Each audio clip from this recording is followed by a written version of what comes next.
اعوذ باللہ السمیع العلیم من الشیطان اللعین الرجیم بسم اللہ الرحمن الرحیم وبہ نستعین وہو خیر ناصر ومعین الہی انطقنی بالہدی والہمنی التقوی۔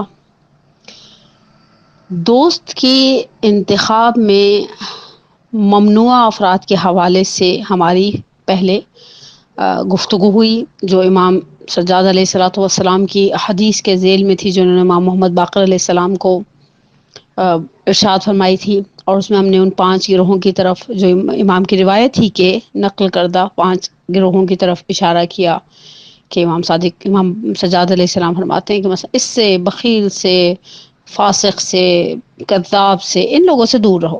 اچھا، یقینی سی بات ہے، اسلام دین مبین اسلام ایک کامل دین ہے، ایک مکمل ضابطہ حیات ہے۔ تو اس کا مطلب ہے اس موضوع کے بالکل اپوزٹ وہ چیزیں بھی احادیث نے ہمارے لیے واضح کی ہوئی ہیں کہ کن افراد سے ہم دوستی کریں، اور سب سے پہلے بیسیکلی یہ چیز بھی ہم ساتھ ساتھ اشارہ کر دیں کہ دین کے اندر دوستی کی اپنی ایک اہمیت اور فضیلت ہے۔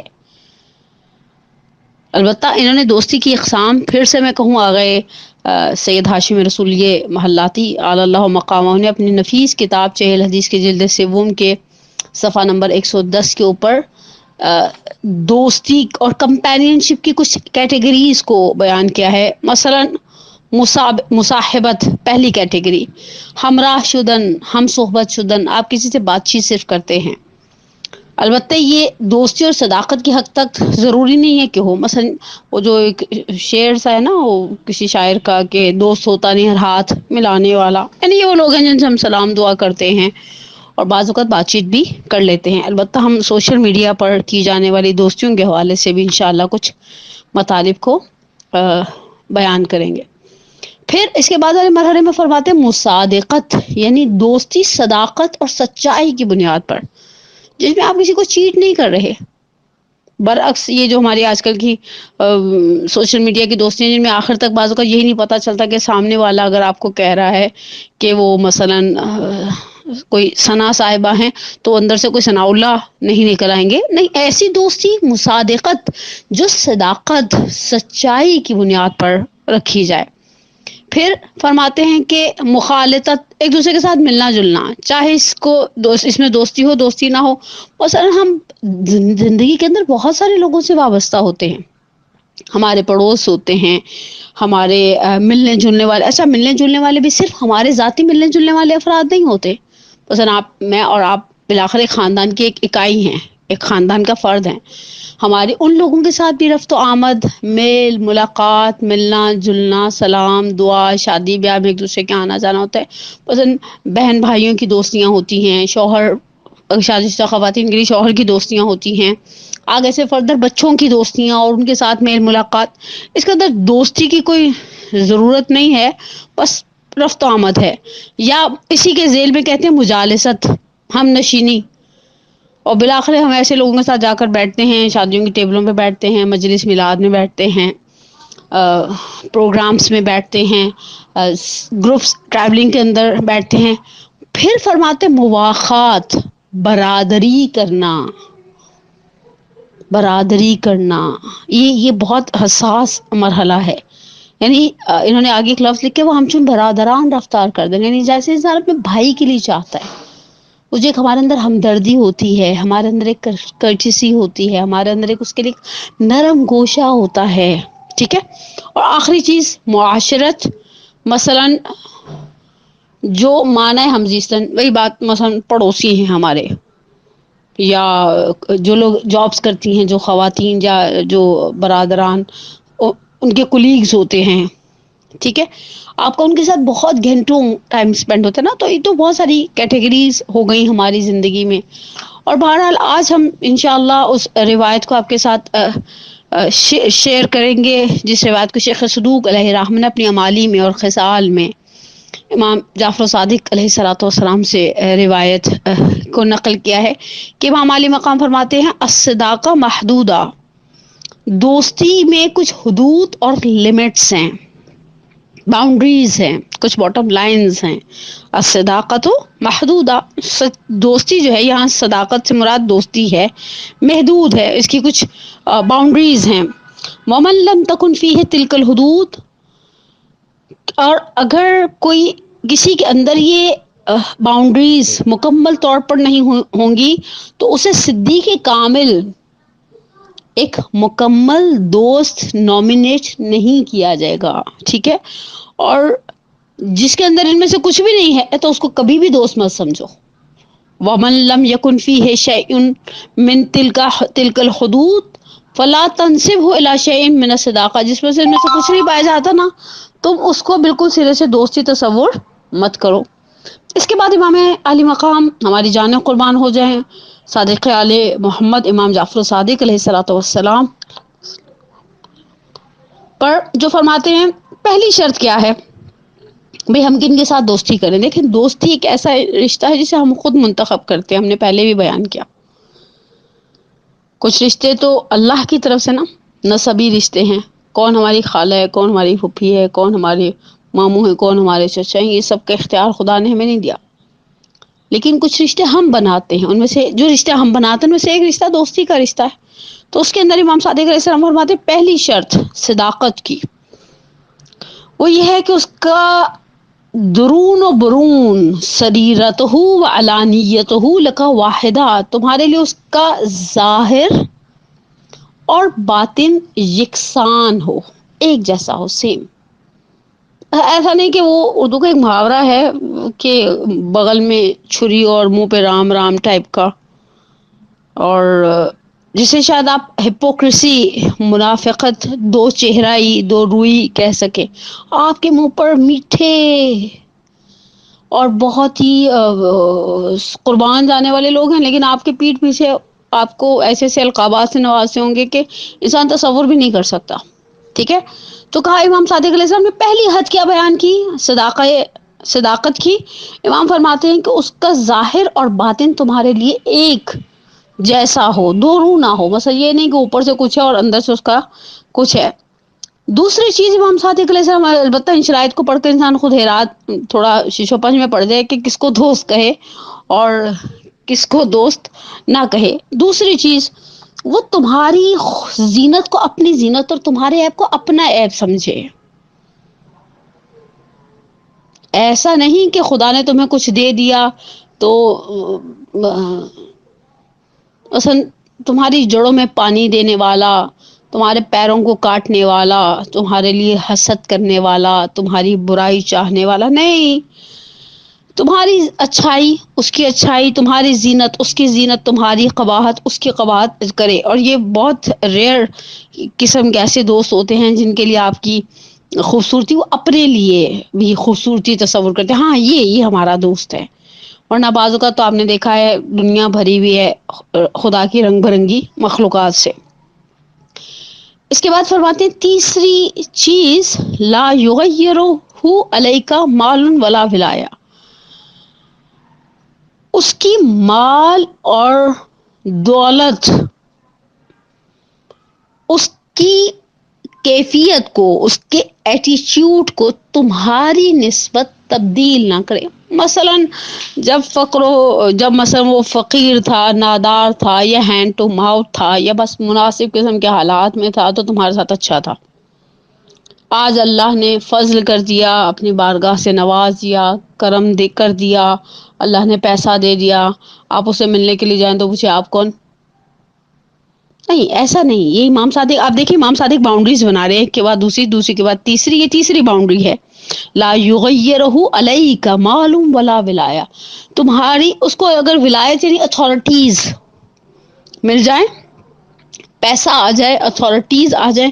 مثلا جب تک ہم اس کی میں ایک آسان مثال بنا دوں، وہ لوگ جو آفیسز میں کام کرتے ہیں، بعض اوقات ایک ساتھ کچھ لوگ جوائن کرتے ہیں کسی آفس کو، کسی بینک کو، کسی ادارے کو، اور ایک ساتھ مثلا 6-7 سال آپ نے ایک ساتھ کام کیا، آپ نے ایک دوسرے کو دوست سمجھا، دوستی کا دم بھرا، سب کچھ ہوا. پھر کچھ ایسا ہوا، کبھی کبھی ایسا ہوتا ہے جس کے لیے امیر المومنین علی علیہ السلام اللہم صلی اللہ ہماری جانیں قربان ہو جائیں ان امیر کائنات کی ذات پر برکت پر، بابرکت پر امیر المومنین کی کلمات کے ساتھ میں ایک جملہ ہے والدہر یومان یوم لکا و یوم علیک وَإِذَا كَانَ يَوْمٌ لَكَ فَلَا تَبْتَغْ وَإِذَا كَانَ يَوْمٌ عَلَيْكَ فَاصْبِرْ. زمانہ ہمیشہ دو طرح کا ہوتا ہے، ایک وقت میں زمانہ آپ کی فیور میں ہے تو کنٹرول میں رہے، ولا تبتر یعنی بطر سے نکلا ہے، ہائپر نہ ہو جائے، انسان آپے سے باہر نہ ہو جائے. وَإِذَا كَانَ يَوْمٌ عَلَيْكَ فَاصْبِرْ، کبھی آپ کی مخالفت پر زمانہ کبر بستہ ہو جائے تو صبر کرے.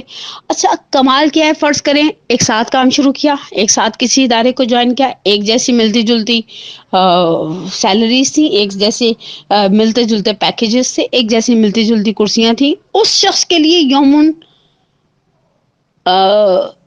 علیک ہو گیا، مثلا اس کے اوپر قسمت مہربان ہو گئی اور اس کی آنن فانن پروموشن ہو گئی، اور پروموشن کے بعد اسے انکریمنٹس لگنے لگ گئے اور اس کو بونسز ملنے لگ گئے، اور وہ چند ہی کچھ ہی مدت کے اندر ترقی کی بہت ساری سیڑھی ہم سے اوپر چلا جائے. اگر یہ دوست ہے تو یہ ولایت، یہ اس کے اوپر چلے جانا، فرض کریں ہماری سر پر باس بنا کر بٹھا دیا جائے، ٹھیک ہے، یا ہم اس کے زیر دست چلے جائیں، مثلا ہم اس کے ماتحت کام کرنے پر مجبور ہو جائیں، تو یہ چیز اس کی حالت کو تغیر نہ دے. جیسے وہ پہلے صادق تھا، دوست تھا، ہمارے لیے صدیق تھا، ابھی بھی اسی طرح سے اس کی صداقت، اس کی دوستی باقی رہے. چوتھی چیز امیر امام صادق علیہ السلام فرماتے ہیں کہ اللہ یمنعک شیئا مما تصل الیہ مقدورتہ، جو کچھ اس کی پاس ہے، اس کی توانائی ہے، اس سے تمہیں دریغ نہ کرے. دیکھیں انسان ہے، ہم اس دنیا کے اندر جب رہتے ہیں تو مالی، جسمانی، بسا اوقات سوشل اور مورل سپورٹس کے محتاج ہوتے ہیں. ہم الگ الگ قسم کی ضروریات ہماری دوسروں کے ساتھ وابستہ رہتی ہیں، ہماری دوسروں کے ساتھ وابستہ رہتی ہیں، کچھ لوگوں کی ہمارے ساتھ ضروریات وابستہ رہتی ہیں، اور یہ قانون کائنات کا اسی طرح سے چلتا رہتا ہے، ٹھیک ہے. اب مسئلہ یہ ہے کہ جو کچھ اس کے پاس ہے اور وہ ہماری مدد کر سکتا ہے، امام صادق علیہ الصلوۃ والسلام فرماتے ہیں دریغ نہ کرے. دیکھیں بعض اوقات فرض کریں مثال کے طور پر مالی مدد کی مثال دوں، خدا سے ہمیں پیسے کی ضرورت پڑی، اس کے پاس ہے، اس نے سوچا یار یہ نہ میں اس کو دے دوں تو خود پریشان ہو جاؤں، اس کا مطلب ہے یہاں یہ صدیق نہیں ہے، یہ دوست نہیں ہے. اچھا فرض کریں فزیکل ہیلپ ہمیں چاہیے تھی، تو جب فزیکل ہیلپ ہم نے مانگی تب اس نے فزیکل ہیلپ نہیں کی. بعض اوقات انسان کسی کی جسمانی مدد کا محتاج ہوتا ہے کہ یار یہ کہیں میرے سے ڈیمانڈنگ ہی نہ ہو جائے. کبھی کبھی کسی شخص کی جو خدا نے اسے آبرو دی ہوتی ہے ہم اس کے محتاج ہو جاتے ہیں. مثلا اس کے بھائی کا اسکول ہے، ہم نے اپنے بچے کے ایڈمیشن کا سوچا، ٹائم پیریڈ لیٹ ہو گیا تھا، ہمیں پتہ ہے یہ فون کرے گا تو بچے کا ایڈمیشن ہو جائے گا. یہ جو کچھ اس کے پاس ہے، جو اس کے قدرت کے دائرے کے اندر ہے نا، جو اس کے اتھارٹیز کے اندر ہے، جو اس کے اختیارات کے اندر ہے، اس سے دریغ نہ کرے. امام صادق علیہ السلام فرماتے ہیں والخامسہ، اور پانچویں چیز، اور یہ شاید بہت ہی حساس مجھے ایسا فیل ہو رہا ہے حدیث کا یہ والا جملہ، البتہ بہرحال کلام معصوم ہے، اس میں کوئی قیل و قال کی جگہ نہیں ہے. امام فرماتے ہیں کہ ناگوار حادثات میں، مشکلات میں، پریشانیوں میں تمہیں چھوڑ نہ دے. یہ بہت پیاری بات ہے. وہ کچھ اردو کے محاورے بھی میرے ذہن میں اسی طرح سے آ رہے ہیں کہ کچھ لوگوں کو جب تک میٹھا میٹھا ہوتا ہے وہ کھاتے ہیں، جیسے ہی کڑوا آتا ہے تو تھوک دیتے ہیں. مثلا جب تک ہمارے ہاں من و سلوا کی دعوتیں ہیں، مثلا مثال کے باب سے کہہ رہی ہوں، دعوتیں ہیں، لین دین ہے، آنا جانا ہے، پارٹی ٹائم ہے، تب تک دوستی ہے. خدا نخواستہ کبھی ایسے کرائسس آئے کہ اب وہ پارٹیاں، وہ دعوتیں، وہ رونقیں یاد ماضی بن جائیں تو اب کوئی پرسان حال نہیں ہے. میرے سامنے البتہ ایک امام مجتبیٰ علیہ الصلوۃ والسلام کی حدیث بھی تھی، لیکن میں نے صرف یہ سوچتے ہوئے بھی ذہن میں یہ بات بھی تھی کیونکہ وہ پچھلی حدیث بھی جو ہم نے امام سجاد علیہ الصلوۃ والسلام سے نقل کی تھی، اس میں بھی امام نے 5 افراد کے حوالے سے بات کی تھی نا، ایاک والخمسہ، میں تمہیں منع کرتا ہوں 5 افراد سے، لا تحادثهم ولا ترافقهم لا تصاحبهم ولا ترافقهم، تو ہم نے اس کے مقابلے میں اس 5 والی حدیث کو ہی ترجیح دی ہے کہ انسان، یہ امام فرماتے ہیں یہ دوستی کی حدود ہیں. اور پھر ایک آگے ایک ڈھیر ہے احادیث کا. کچھ احادیث وہ ہیں جو آغا محلاتی نے نقل کی. کچھ اخلاق عملی کی ایک کتاب ہے آغا مہدوی کنی کی، انہوں نے اس کے اندر رفاقت کے باب میں کچھ چیزوں کی طرف اشارہ کیا. اصل چیز کیا ہے؟ ایسا دوست بناؤ. اصل روایات میں 8ویں امام کی ایک روایت میں نے بہت ہی خوبصورت اور بڑی جذاب روایت میری نگاہوں سے گزری کہ امام فرماتے ہیں عقل مند سے لبیب سے دوستی کرو. اگر اس کی یعنی جو اس کے ظاہری بینیفٹس ہیں نا، اس سے تمہیں کوئی فائدہ نہ بھی ملے نا، تو اس کی عقل سے تمہیں فیض ملتا رہے گا. اپنے دوستوں کے انتخاب میں روایات نے بڑی اس چیز کے اوپر توجہ ہے کہ اپنے دوستوں کے انتخاب میں دقت نظر رکھو. اس لیے کہ انسان اپنے دوست کے دین پر پہچانا جاتا ہے. دوست کے دین پر. یا اس کے بعد بھی انہوں نے امام صادق علیہ السلام سے ہی ایک روایت کو نقل کیا ہے کہ ہر ایسا دوست جو بھائی جو تم پر 3 مرتبہ غصہ ہوا، اس کو تم پر غصہ آیا اور اس نے تمہارے بارے میں کوئی بری بات نہیں کہی، تو اسے اپنے لیے دوستی کے لیے منتخب کر لو. اور پھر بہرحال ایسی احادیث کے امام صادق فرماتے ہیں کہ محبوب ترین بھائی میرا وہ ہے جو میرے لیے میرے عیبوں کو ہدیہ کرے. بتائیے، یقینی سی بات ہے یہ عیبوں کا ہدیہ تنہائی میں ہوتا ہے نا. یہ کہ آپ 4 بندوں میں کھڑے ہو کر کسی کو جو ہے وہ اس کے عیبوں کی طرف اشارہ کرے. تو بہرحال اصل چیز کیا ہے کہ انسان دوستوں کے انتخاب میں حساس ہو. میں نے پہلے بھی یہ بات آپ کی سماعتوں کی نظر کی تھی، دوبارہ اس بات کو دہراؤں کہ ہمارے ہاں دوست کے انتخاب کے اندر شاید وہ حساسیت نہیں ہے. ہمارے ہاں نارملی ایسے لوگوں کے بہت سارے دوست ہوتے ہیں جو کھلانے پلانے کے شوقین ہوتے ہیں، ولیموں کے شوقین ہوتے ہیں، دعوتیں کرنے کے شوقین ہوتے ہیں.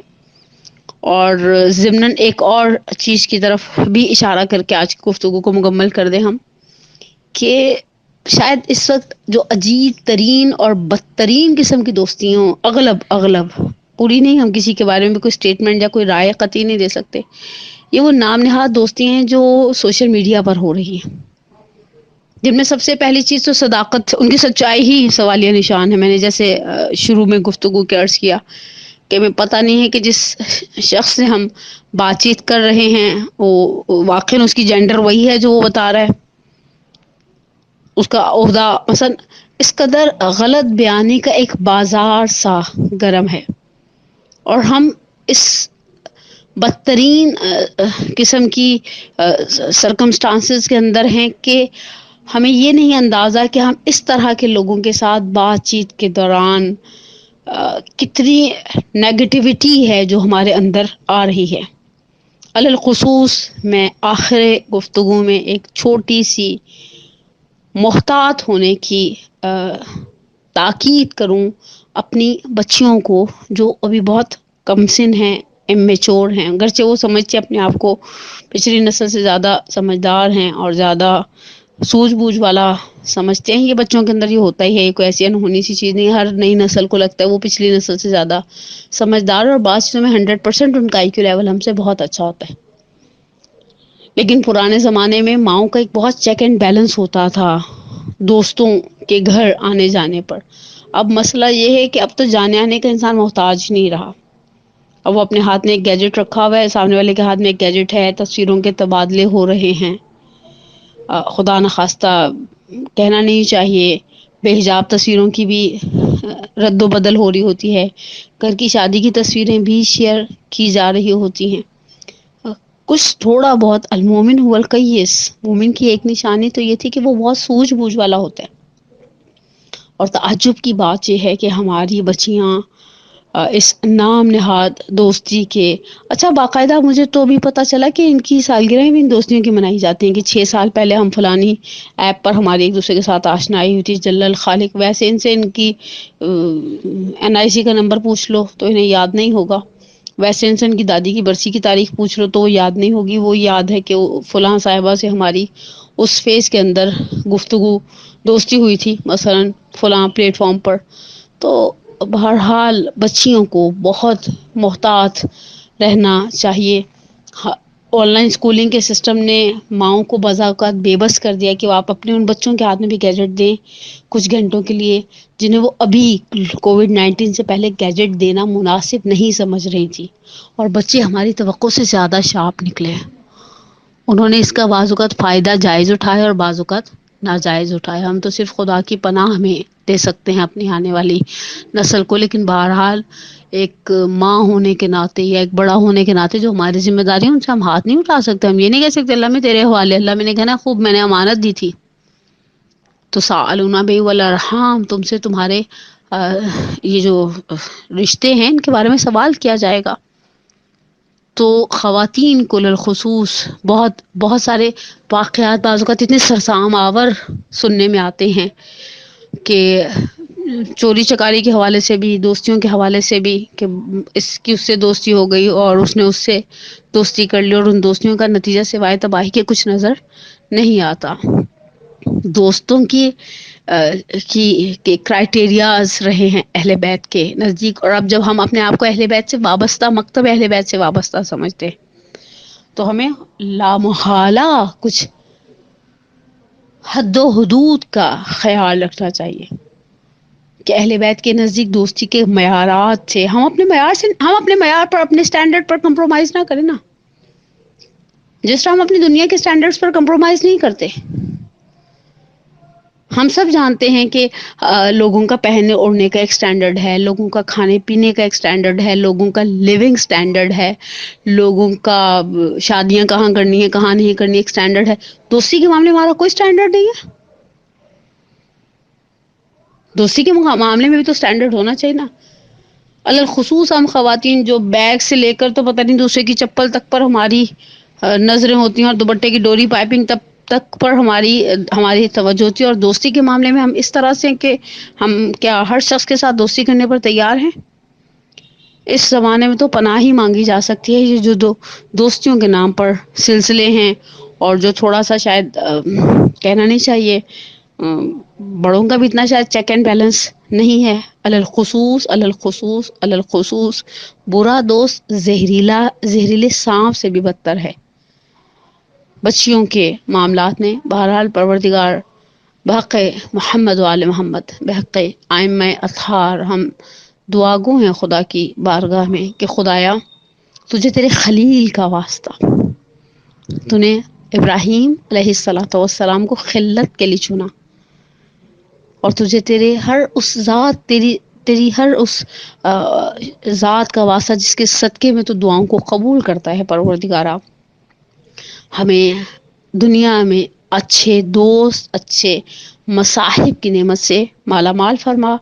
اور پروردگار انشاءاللہ بحق محمد و آل محمد، بحق ائمہ اطہار، ہماری سب سے بڑی ایک حاجت ہے اللہم عجل لولیک الفرج. پروردگارہ تو اپنے ولی کے ظہور میں تعجیل فرما. شب جمعہ ہے، شب دعا ہے، شب سید الشہداء ہے، اور سید الشہداء آپ کو ہم واسطہ دیتے ہیں حبیب جیسے دوست کا. خط لکھا اور حبیب آ گئے. آپ نے خط لکھا، آپ نے حبیب کو بلایا، حبیب آ گئے. پروردگارہ سید الشہداء کے صدقے میں اور سید الشہداء سے ہم طلب کرتے ہیں کہ اس حبیب کی اس دوست کی عظمت کے صدقے میں ہم سب کے گناہ کبیرہ و صغیرہ کو پروردگار بحق محمد و آل محمد معاف فرما. ہمیں ہمارے والدین کے لیے، ہماری اولاد کو ہمارے لیے باقیات الصالحات میں سے قرار دے. شب جمعہ ہے، شب ارواح ہے. خدایا بحق محمد و آل محمد ہم سب کے مرحومین کو، خصوص میں اپنے مرحوم والدین کے لیے دعا گو ہوں. رب ارحمہما کما ربیانی صغیرا. ربنا اغفر لی ولوالدی وللمؤمنین یوم یقوم الحساب. پروردگار انشاءاللہ ہم سب کا خاتمہ بالایمان فرما، اور ہمیں برے لوگوں کی صحبت سے اپنی حفظ و امان میں رکھ، اور ہمیں اچھے لوگوں کی صحبت نصیب فرما. والسلام علیکم ورحمۃ اللہ وبرکاتہ.